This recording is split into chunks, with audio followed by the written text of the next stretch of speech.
buscar la vida de David. David era un hombre que confiaba en Dios. Pudiéramos preguntarnos, si David confiaba en Dios, ¿por qué es entonces que huía de Saúl? ¿Por qué si David confiaba en el cuidado de Dios? ¿Por qué es que David tuvo tanto tiempo huyendo del rey David? ¿Acaso no confiaba en un Dios que le protegía? ¿Acaso no confiaba en un Dios que cuidaba de él al 100%? Al parecer, antes de este evento, de lo que quiero platicar, de lo que quiero predicar, antes de este evento, no vemos un registro donde David buscara a Dios para ser dirigido hasta después que sucede lo de la persecución de David. Tantas situaciones complicadas se estaban llevando a cabo en tan corto tiempo, pero de esta situación David aprende mucho en su vida. Y a manera de resumen, quiero darte esto que encontramos en la palabra de Dios. En el capítulo 17, si nosotros recordamos del primer libro de Samuel, empieza la vida vistosa, si lo podemos llamar así, y creciente en relación de ministerio y de éxito de David, cuando mata a Goliat, ¿verdad? Dice la palabra de Dios que ahí en el capítulo 17 David vence a Goliat. Luego en el capítulo 18 vemos que David es ovacionado. Recuerdas que las mujeres salen al encuentro y dicen, así como Saúl hirió a sus 1000, David a sus 10,000. Eso sucede en el capítulo 18. Luego en el capítulo 19, capítulo 20, Saúl, después de estas arengas, después de estas ovaciones que escucha que se hacen a favor de David, pues surge cierta envidia en el corazón. Podemos suponer eso por la reacción de Saúl. Surge cierta envidia en el corazón de Saúl. Y esa estima, ese amor que Saúl tenía para David cambia completamente. Y ahora ya no es amor. Vemos en el capítulo 19 al 20 que Saúl le pide a Jonatán, su hijo, y a sus siervos que busquen a David para matarlo. Entonces ahí inicia la persecución formalmente contra David. Ya es declarada esta persecución contra David, ya es abierta. Ya los siervos de David saben que hay que matar de Saúl saben que hay que matar a David. Jonatán sabe que su padre está, aunque no lo cree del todo, sabe que también está enfocado en la muerte de David. Luego en el capítulo 21 vemos a David ya huyendo huyendo de Saúl. Ya David sabe que Saúl efectivamente lo quiere matar. ¿Recuerdas cuando él le va a tocar a Saúl? Y Saúl de repente le lanza una lanza y lo hiere, ¿verdad? Y buscaba matarlo, pero él se hace a un lado, ¿no? Bueno, entonces vemos en el capítulo 21, David ya huyendo de David, y en esta huida va a Nob, la tierra de los sacerdotes, y se encuentra con el sacerdote Ahimelech. El sacerdote Ahimelech le da de comer y le da también la espada de Goliat. Luego, en el capítulo 22, ¿no?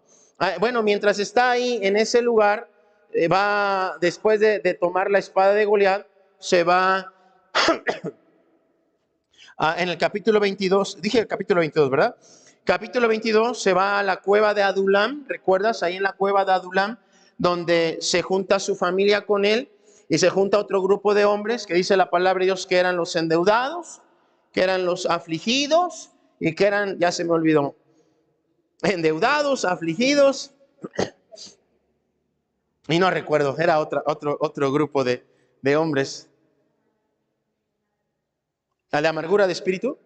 No me acuerdo, ¿sí? Bueno, sí dice, si es eso, si me estás diciendo lo que dice. Los de amargura de espíritu, los endeudados y los afligidos. O sea, todo ese era el grupo que estaba siguiendo a David. ¿no? Dice la palabra de Dios entonces que se va a la tierra de Adulam. De ahí se mueve a Mizpa de Moab y pide al rey de Moab que cuide a su familia mientras termina toda esta situación. El profeta Gad le dice, ¿sabes qué? Muévete de ahí y regresa a Judá. En los siguientes versículos ocurre algo trágico. Y vamos al primer libro de Samuel, capítulo 21. Primer libro de Samuel, capítulo 21.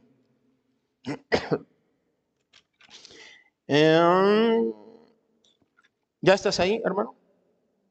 Dice, vino David a Nob, al sacerdote Ahimelech, y se sorprendió a Ahimelech de su encuentro y le dijo, ¿cómo? ¿Vienes tú solo y nadie contigo? Y respondió David al sacerdote Ahimelech, el rey me encomendó un asunto y me dijo, nadie sepa cosa alguna del asunto que te envío, a que te envío, lo que te he encomendado. Y yo le señalé a los criados un cierto lugar. Ahora pues, ¿qué tienes en tu mano? Pregunta David. Dame 5 panes o lo que tengas. El sacerdote respondió a David y dijo, no tengo pan común a la mano, solamente tengo el pan sagrado. Pero lo daré si los criados se han guardado a lo menos de mujeres. David respondió al sacerdote y le dijo, en verdad las mujeres que las mujeres han estado lejos de nosotros ayer y anteayer. Cuando yo salí, ya los vasos de los jóvenes eran santos, aunque el viaje es profano. ¿Cuánto más no serán santos hoy cuánto más no serán santos hoy sus vasos? Así el sacerdote le dio el pan sagrado, porque allí no había otro pan sino los panes de la proposición, los cuales habían sido quitados de la presencia de Jehová para poner pan caliente el día que aquellos fueron quitados. Entonces esos panes fueron quitados de ahí, del altar, y fueron restituidos por un pan fresco, ¿no? Versículo 7.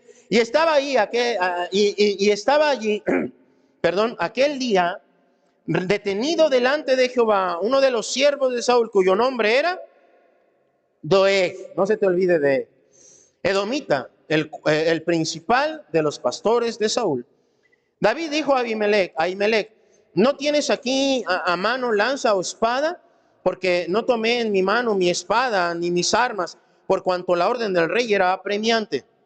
Y el sacerdote respondió, la espada de Goliat, del filisteo, al que tú venciste en el valle de Ela, está aquí envuelta en un velo detrás del efod. Si quieres, tómala. Si quieres tomarla, tómala, porque aquí no hay otra sino esa. Y dijo David, ninguna como ella. Dámela. Sucede esto entonces. Ahora vamos al capítulo 22. Capítulo 22. Recuerda,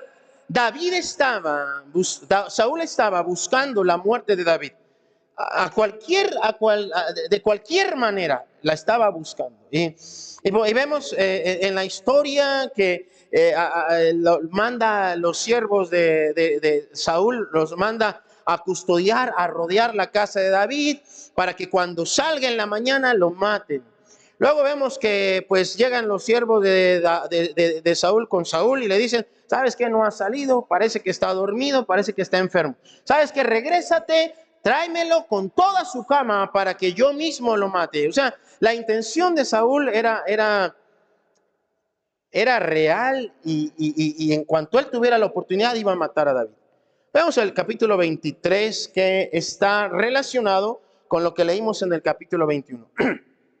Dieron aviso a David diciendo, he aquí que los filisteos combaten a Keila y roban las eras. Espérame. No, estoy en el 23, perdón, 22. Yéndose David, de ahí huyó a la cueva de Adulam, y es lo que te mencioné anteriormente. Déjame ver en qué versículo estoy. Es que como te digo, mi Biblia no tiene subtítulos ni títulos.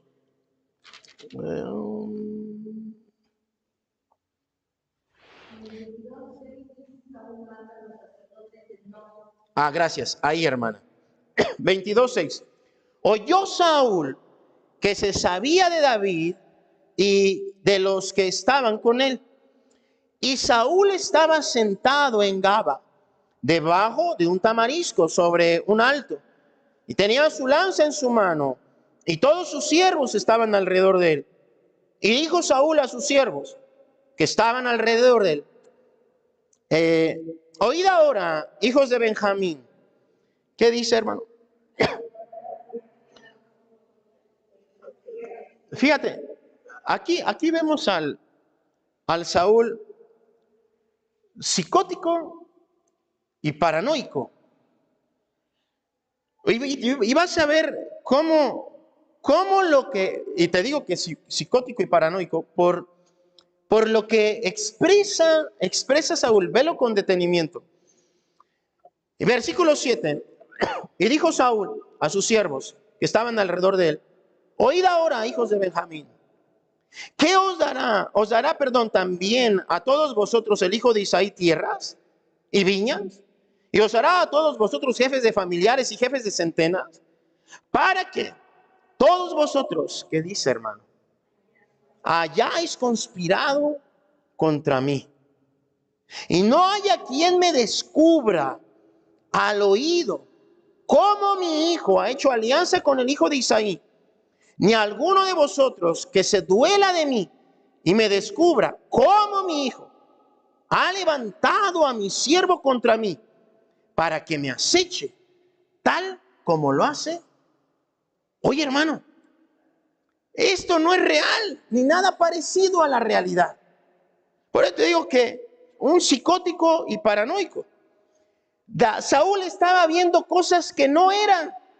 Saúl estaba viendo, sintiendo, escuchando, imaginando cosas que no eran como si lo fueran.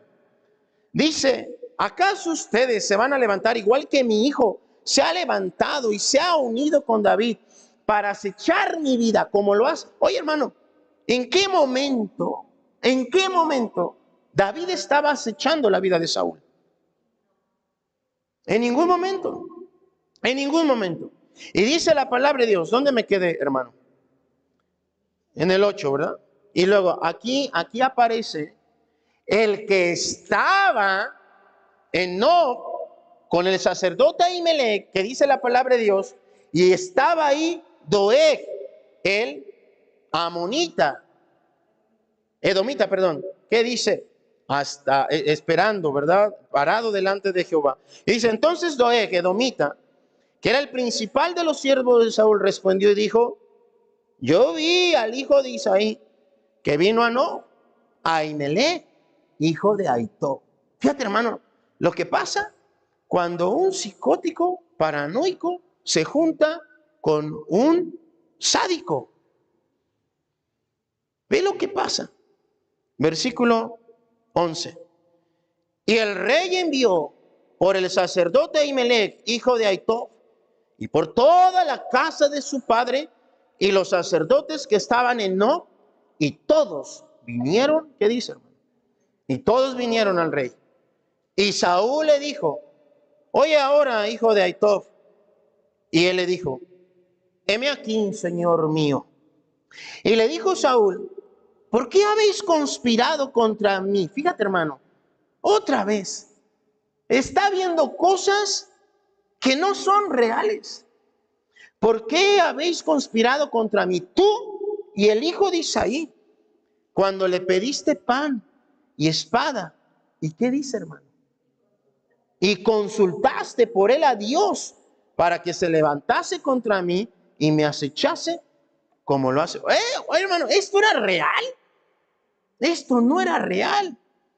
Este hombre estaba creyendo cosas que no eran. ¿Qué es lo que le dijo Doeg? Dice ahí en el versículo 10, después que le dijo: yo lo vi ahí con Ahimelech, de Ahitob. Versículo 10, ¿qué le dice Doeg que estaba haciendo David? El cual, ¿qué dice? Consultó por él a Jehová. Oye, hermano, ¿eso era cierto? No, no era cierto. A lo único que fue David fue a pedir comida y a pedir armas. Pero en ningún momento David había, ¿qué?, había usado a Ahimelech para consultar a Dios. Eso fue una mentira ¿de quién? De Doeg, ¿no? Y luego dice en el versículo 14, entonces Ahimelech respondió al rey y dijo, ¿y quién entre todos tus siervos? Y fíjate, hermano, cómo responde este sacerdote. Dice, ¿y quién, como todos tus siervos, es tan fiel como David, yerno también del rey, que sirve a tus órdenes y es ilustre en tu casa? He comenzado yo desde hoy a consultar por él a Dios. Lejos sea de mí. No culpe el rey de cosa alguna a tu siervo, ni a toda la casa de mi padre, porque tu siervo ninguna cosa sabe de este asunto, grande ni pequeña. Y el rey dijo, sin duda, ¿qué cosa? Sin duda, te vas a morir. Y dice en el versículo, Ahimelech, tú y toda la casa de tu padre. Entonces dijo el rey a la gente de su guardia que estaba alrededor de él, o sea, sus siervos, volveos y matad a los sacerdotes de Jehová, porque también la mano de ellos está con David. Pues sabiendo ellos que huía, no me lo descubrieron. ¿Pero qué dice? Pero esos hombres tenían más temor de Dios que el mismo Saúl. Y dice la palabra de Dios que ellos dijeron, nosotros no vamos a levantar la mano contra los sacerdotes de Dios. Pero ¿quién estaba presto para eso? Dice la palabra de Dios en el versículo 18. Entonces dijo el rey a Doeg, vuelve tú y arremete contra los sacerdotes. Y se volvió Doeg, el edomita, y acometió a los sacerdotes y mató en aquel día, ¿cuántos, hermanos? 85 varones que vestían efod de lino. Todo, o sea, estaban vestidos para servir. En su servicio estaban vestidos, o sea, ellos estaban sirviendo. Y dice la palabra de Dios que Doeg, ni tardo ni perezoso, mató a los 85 siervos de Dios. Pero fíjate, hermano, eso no fue todo. Doeg matando aún a los sacerdotes. Fíjate lo que estaba haciendo. Saúl estaba diciendo, destruye a la representación de Dios de entre el pueblo. Destruye a la dirección y guía de Dios de entre el pueblo. No contento con eso, Doeg no solamente mata a los hombres que Saúl le había dicho, ¿qué hace? Va a la tierra de Nob, de los sacerdotes, y ve lo que hace. Y a Nob, ciudad de los sacerdotes, hirió a filo de espada, así hombres como mujeres, niños, ¿hasta qué, hermano? Hasta los de pecho, bueyes, asnos, ovejas, todo lo hirió a filo de espada. ¿Cómo se le llama esto? Genocidio. Doeg estaba aniquilando a todo un grupo, hermano, a los sacerdotes de Dios. Y no solamente a los sacerdotes, él quería acabar ¿con qué? Con todo lo que tuviera que ver con la representación de Dios y los sacerdotes. Quiero predicarte, el título de la predicación es Como olivo verde. Como olivo verde. Ahora ya tenemos toda este panorama histórico de la situación. Como Saúl, ¿verdad? Veía cosas, sentía cosas, escuchaba cosas fuera de la realidad. Y como todo eso, hermano, por un Doeg pretencioso, por un Doeg que quería el beneplácito de Saúl, quería la estimación de Saúl y sin duda buscaba una posición mayor en el reino de Saúl, hace todo eso. ¿Cómo su moral baja tanto, hermano? Hasta tratar de exterminar a un grupo del pueblo de Israel. Y no cualquier grupo, hermano. Oye, si los principales, si los siervos de Saúl, si los de su ejército que estaban ahí dijeron, no, se opusieron al rey Saúl para no matar a la representación de Dios, este hombre no era del pueblo de Dios. Este hombre era un edomita, descendiente de Saúl, de Saúl, ¿sí? de Esaú, descendiente de Esaú. Y recuerda bien estas cosas, hermano. Bueno, en este panorama de muerte, de genocidio, David escribe un salmo. Y es el salmo que quiero que veamos. Recuerda, como olivo verde en la casa de Dios. Como olivo verde en la casa de Dios. David, vamos al Salmo 52 ahora, de donde será la predicación. Salmo 52.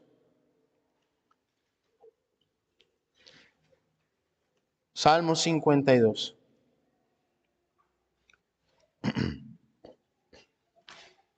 ¿Ya estás ahí?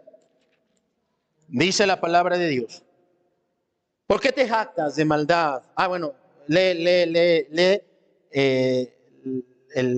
la introducción al Salmo. Dice, al músico principal, masquil de David.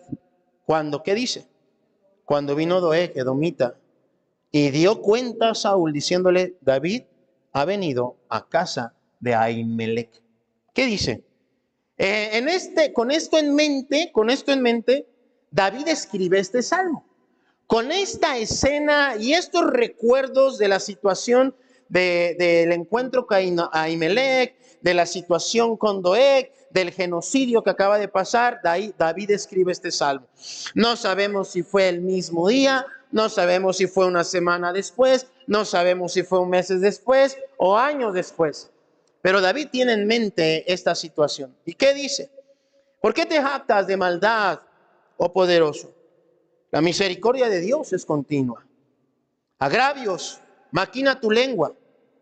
Como navaja afilada hace engaño.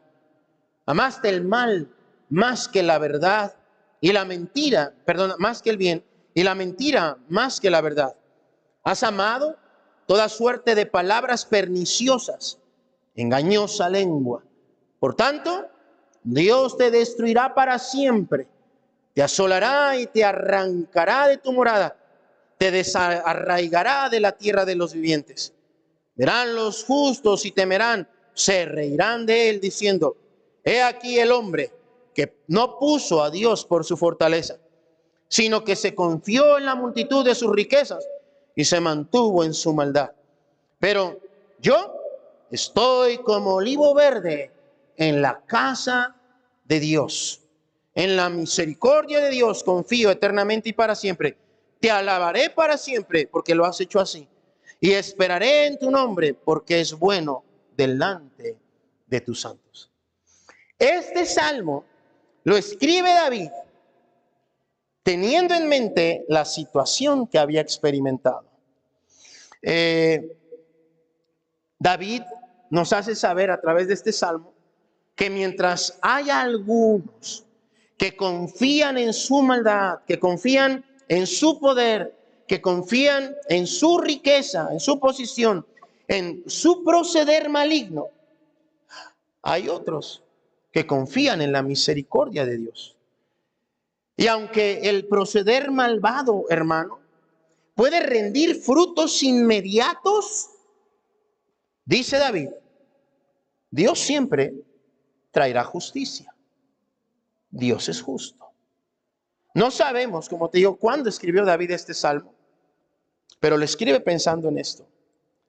David escribe este salmo para animarnos a esperar en un Dios que es misericordioso y que es justo.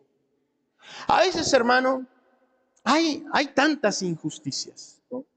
Estaba leyendo que un hombre atropelló a un joven aquí en Puebla. Creo que, no sé si se pasó un alto, digo, no sé, pero que el joven estaba hospitalizado y que no recuerdo si iba a perder las piernas, ya había perdido una, no sé. Pero hoy me metí, o ayer, y ya había fallecido. Pero este hombre lo mató. Y creo que del hombre pues no sabe nada, porque fue en la noche. Pero esa es una de tantas cosas, ¿no? Injusticias que nosotros podemos ver. Tal vez no nos ha tocado, pero hemos escuchado. O tal vez sí, hemos sido objetos de injusticia. Y a veces pensamos, ¿cómo es posible que pueda suceder algo así? Y David escribe este salmo, hermano, para hacernos entender, Dios es justo. Espera en Él. Dios hace justicia. Este hombre, hermano, malvado Doeg, había matado a todos los sacerdotes, 85 sacerdotes de Dios. Y no contento con eso, extermina a todos. Pero la Biblia dice, y Dios siempre, y ahí se muestra su misericordia, logra huir a Abiatar, uno de los hijos. Y queda ahí todavía la línea de los sacerdotes, ¿no? Pero vamos a ver, ¿qué hacer, hermano? ¿Qué hacer en tiempos donde el hombre, a base de injusticia, a base de maldad, busca posicionarse, poniendo abajo todos los principios de Dios y la ley de Dios? Y en esa obstinación del hombre puede ser afectado un hijo de Dios. ¿Qué hacer cuando la situación en nuestras vidas parecen difíciles? ¿Cómo actuar? Ve lo que dice David en este salmo. Recuerda, hermano, David está teniendo en mente esta situación y escribe este salmo para animar a su pueblo. Vamos a ver cómo actuar. En primer lugar, hermano, ¿qué tengo que hacer cuando hay una situación semejante a esta? Cuando, como dice Asaf en el Salmo 73, bueno es Dios para con los que buscan a Jehová. En cuanto a mí, casi se deslizaron mis pies, viendo la prosperidad de los impíos, viendo cómo florecen como laureles verdes, viendo cómo crecen a pesar de su maldad, a pesar de su incredulidad, a pesar de su obstinación al mal, ver cómo están prosperando, ver cómo el impío hace engaño y le va bien en su negocio, y yo trato de hacer las cosas correctas, a mí al parecer no me va bien. ¿Cómo actuar, hermano, cuando vemos una situación así y parece, hermano, que al impío no le pasa nada? ¿Qué hacer? En primer lugar, hay que poner a Dios como nuestra fortaleza. ¿Qué dice en el versículo 1 del Salmo 52? ¿Por qué te jactas de maldad, oh poderoso? David le dice al hombre, oye, ¿por qué haces así? ¿Por qué te alegras en los hechos? Oye, hermano, ¿cuánta gente ha salido en videos? ¿Cuánta gente hemos visto que hace cosas, hermano, y se ríe? Hace cosas malas y se mofa, como se mofa de la autoridad, se ríe de las personas a quien está haciendo daño. Y David dice, oye, ¿por qué actúas así? David sabiendo, hermano, que Dios es justo. Dice la palabra de Dios, y es una pregunta retórica, ¿no? Dice, ¿por qué te jactas de maldad, oh poderoso? Y contesta la pregunta ahí en el siguiente línea. La misericordia de Dios es continua.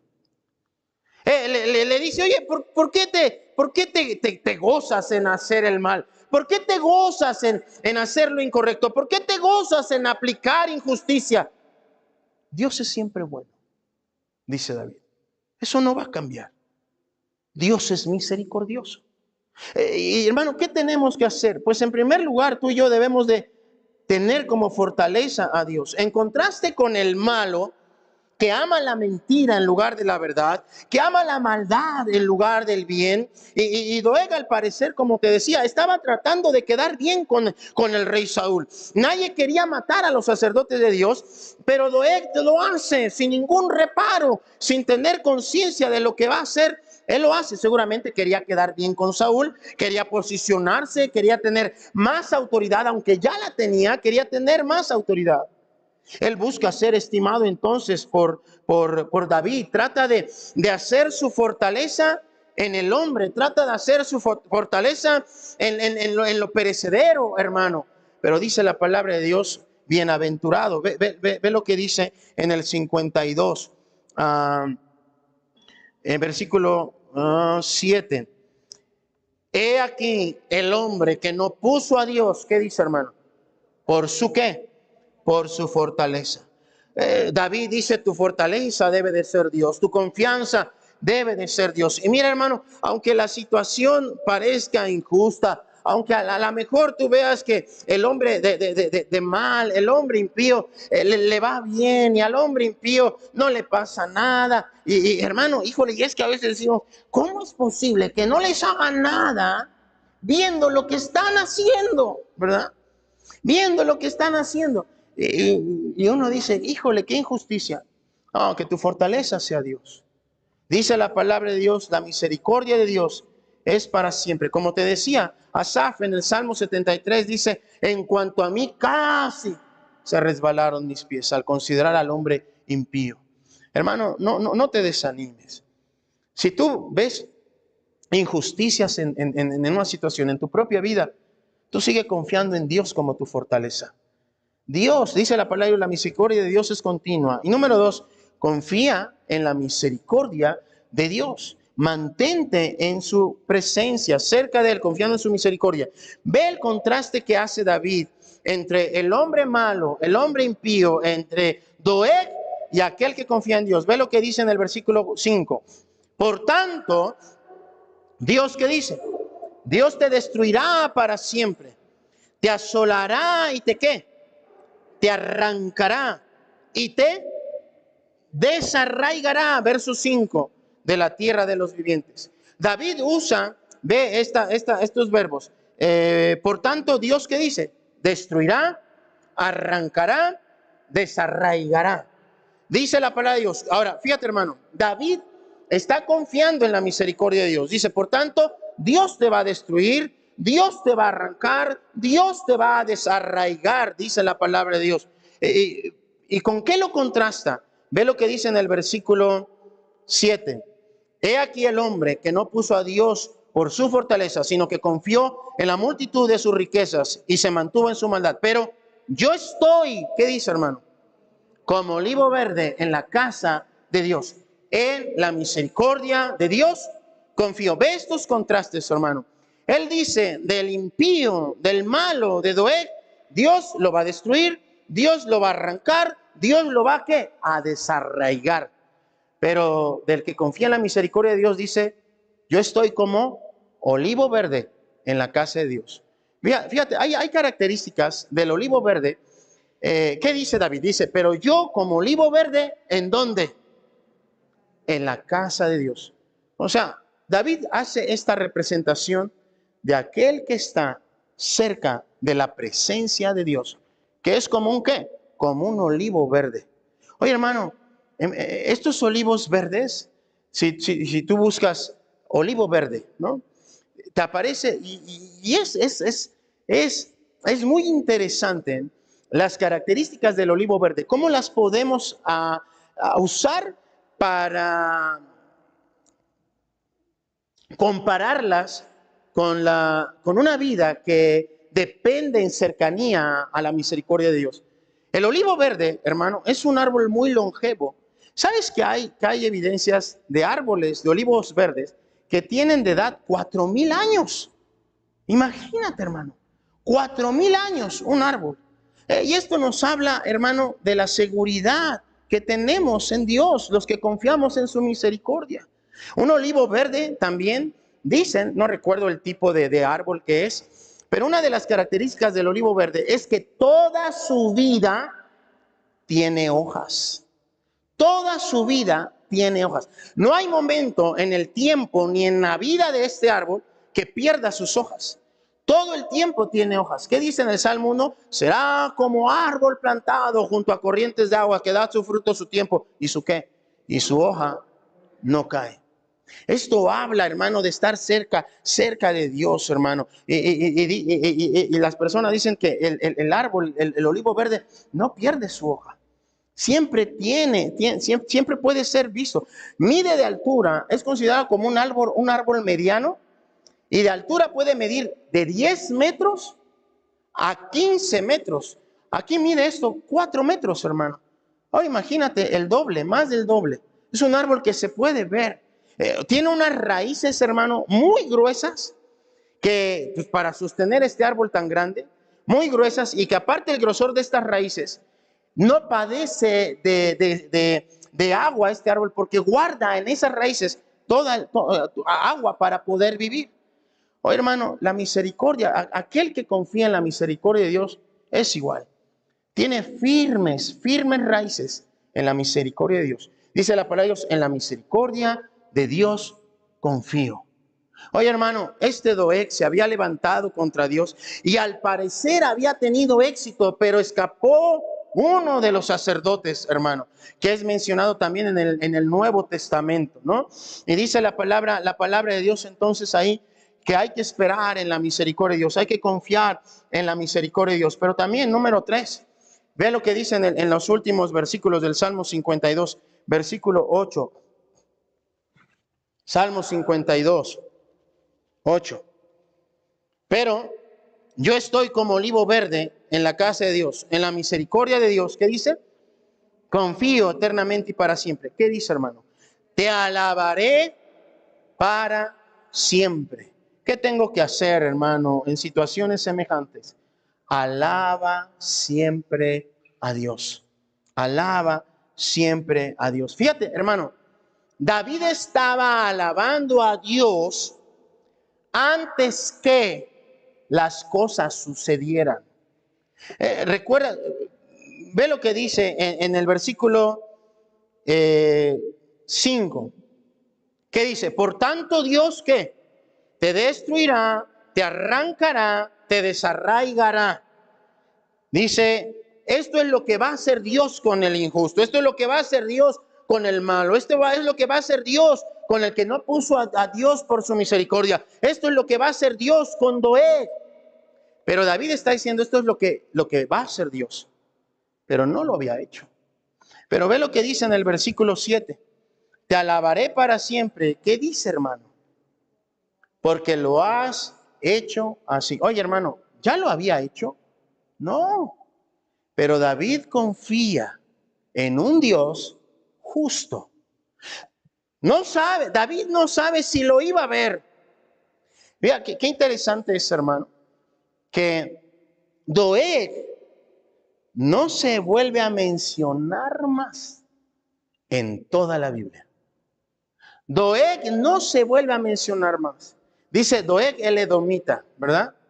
Este Doeg, hermano, y los edomitas, descendientes de Esaú, ¿verdad? Sirvieron siempre al pueblo de Israel. Estuvieron siempre bajo el yugo de Israel. Pero no se vuelve a mencionar nada más de Doeg. Y David dice bien, Dios te arrancará. Dios te destruirá. Dios te va a desarraigar. Y dice en el versículo 9, te alabaré porque lo has hecho, ¿qué? Lo has hecho así. Mira, hermano, debemos de alabar a Dios aún cuando no veamos que las cosas suceden, pero confiando en fe en Dios. Dios ha dicho algo, hermano. Dios ha dicho que es justo. Dios ha dicho que es bueno. Dios ha dicho que es misericordioso. Confiemos en eso y alabemos a Dios. Qué difícil a veces es alabar a Dios cuando las cosas no van bien. Pero dice la palabra de Dios, alaba a Dios. Alaba a Dios. Y vea lo que dice en último lugar. Espera en Dios. Ve lo que dice en el versículo 9, perdón, la última parte. Y esperaré, ¿qué dice, hermano? en tu nombre. ¿Por qué razón? Porque es bueno y porque la misericordia de Dios es eterna y porque la misericordia de Dios es fiable. Dice la palabra de Dios, espera en Dios. Algo terrible había sucedido en la vida de David. Algo que no había pasado en la historia de Israel. Un genocidio, hermano, y no con cualquier persona, sino contra los sacerdotes. Y Doeg había hecho esto. Pero vemos la misericordia de Dios guardando un remanente ahí. Abiatar había sido guardado. Y desde entonces, dice la palabra de Dios, que David empieza a consultar a Dios a través de Abiatar.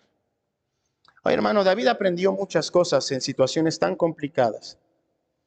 Y en esa situación tan complicada, Dios le inspira a David a escribir un salmo.